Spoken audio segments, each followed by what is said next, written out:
ان الحمد للہ والصلاۃ والسلام علی رسول اللہ۔ تابوت سکینہ کیا چیز ہے؟ بنی اسرائیل میں ایک صندوق تھا، ایک تابوت تھا کہ وہ ایسا معجزاتی صندوق تھا جو اللہ کی نشانیوں میں سے ایک نشانی تھا کہ جب بھی بنی اسرائیل کا کسی قوم سے مقابلہ ہوتا، جنگ ہوتی، تو وہ اس تابوت کو ساتھ لے جاتے، اس کو سب سے آگے رکھتے تو اللہ تعالیٰ ان کو فتح دیتا تھا۔ اور یہ بات مشہور تھی کہ یہ تابوت جو ہے اس کی وجہ سے فتح ملتی ہے، اس میں فتح ہے، اس میں خوشی ہے، اس میں تسکین ہے، سکونت ہے، تو وہ ساتھ لے جاتے۔ ایک دفعہ بنی اسرائیل کے لوگوں کا ایک بادشاہ جس کا نام جالوت تھا، اس کے ساتھ جنگ ہوئی، اور اس بادشاہ نے، جالوت نے، تابوت سکینہ جو تھا اس کو ان سے چھین لیا اور وہ اپنے ملک میں لے گیا، کیونکہ یہ بات مشہور تھی کہ اس کی وجہ سے ان کو فتح ملتی ہے، تو اس کو لے گیا۔ جب وہ اپنے ملک میں لے گیا تو وہاں پر اس نے جہاں بھی اس کو رکھتا، جس شہر میں لے جاتا، وہاں پر کوئی مصیبت، کوئی بیماری پڑ جاتی، آفت آ جاتی۔ اس نے مختلف 5 شہروں میں اس تابوت کو رکھا، تو وہ 5 کے 5 جو شہر ہیں وہ زیر عطاب آ گئے۔ انہوں نے کیا کیا کہ اس تابوت کو اپنی ایک بیل گاڑی پہ لادا، تو فرشتے اس کو ہانکتے ہوئے بادشاہ طالوت کے گھر کے سامنے لے آئے۔ طالوت وہ بادشاہ تھا جس کو حضرت سمویل علیہ السلام نے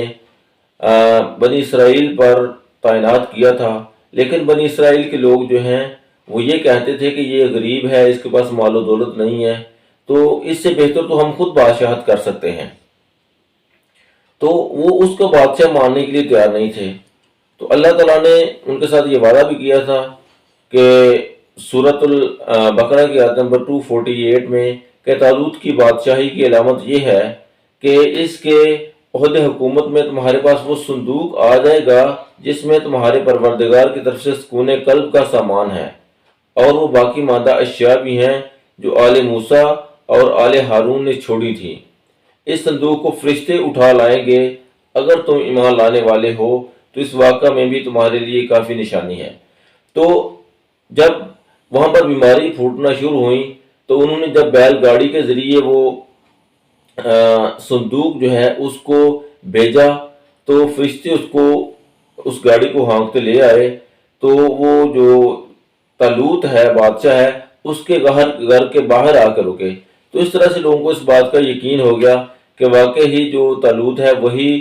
ان کی بادشاہت کرنے کا مستحق ہے۔ اس تابوت کے بارے میں آج تک یہودی اس کو تلاش کر رہے ہیں، بنی اسرائیل کے لوگ اس کو تلاش کر رہے ہیں کہ وہ ہے کہاں پر۔ وہ یہ کہتے تھے کہ جو تابوت سکینہ ہے وہ گنبد صخرہ کی جو چٹان ہے اس کے نیچے ہے، اسی لیے وہ آج تک پوری دنیا میں اس تابوت کو تلاش کر رہے ہیں تاکہ وہ اپنی کھوئی ہوئی طاقت کو واپس لے آئیں، تاکہ ان کو دوبارہ سے پوری دنیا میں کامیابی مل سکے، دنیا میں حکمرانی مل سکے، کیونکہ یہودی پوری دنیا میں درماندہ ہیں، ددکارے ہوئے لوگ ہیں جن کا کوئی اپنا ملک نہیں ہے، کوئی اپنا وطن نہیں ہے، اور وہ دنیا میں غیر قانونی طور پر اپنا وطن حاصل کر رہے تھے، اور آخرکار جنگ عظیم اول کے بعد برطانیہ نے ان کو ایک غیر قانونی طور پر فلسطین میں جگہ دے دی، اور فلسطین میں وہ اصل میں فلسطین میں آنے کا ان کا مقصد ہی یہ تھا کہ وہ کسی نہ کسی طریقے سے اس تابوت سکینہ کو حاصل کر سکیں جس کی بنیاد پر ان کو کامیابی ملتی تھی۔ اور آج تک پوری دنیا میں یہودی اس تابوت کی تلاش میں ہیں۔ اس تابوت میں تھا کیا کچھ؟ اس تابوت میں یہودیوں کے مطابق تو بہت ساری چیزیں تھیں، لیکن جو اس میں مین چیزیں تھیں، اس میں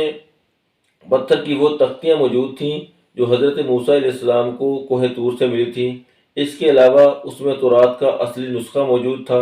اس کے علاوہ وہ نسخہ موجود تھا جس کو حضرت موسیٰ علیہ السلام نے خود لکھوایا تھا۔ اس کے علاوہ جو موسیٰ علیہ السلام کی قوم پر من آتا تھا اس کا ایک مرتبان تھا، ایک بوتل تھی اس کھانے کی جو آسمان سے آتا تھا، اور اس کے علاوہ جو چوتھی چیز ہے وہ حضرت موسیٰ علیہ السلام کا عصا تھا جو سانپ بھی بن جایا کرتا تھا۔ تو یہ چیزیں اس میں موجود تھیں۔ تو اسی کی تلاش میں آج تک پوری دنیا میں یہودی جو ہیں وہ چکر لگا رہے ہیں اور اس کو ڈھونڈ رہے ہیں، لیکن یہ ہے کہاں پر؟ یہ اللہ کی ایک نشانی تھی، اللہ کا ایک معجزہ تھا، یہ ہے کہاں پر اس کا کسی کو نہیں پتہ۔ یہودی جو ہیں وہ صرف ایک جھوٹ کی بنیاد پر کہ یہاں پر ان کے پاس اس کی کوئی دلیل نہیں ہے کہ یہ مسجد اقصیٰ کی بنیادوں میں ہے یا پھر یہ گنبد صخرہ کے نیچے ہے وغیرہ، وہ صرف ایک اپنے گیس کی بنیاد پر سارا کچھ کر رہے ہیں۔ تو یہ تابوت سکینہ کی حقیقت ہے۔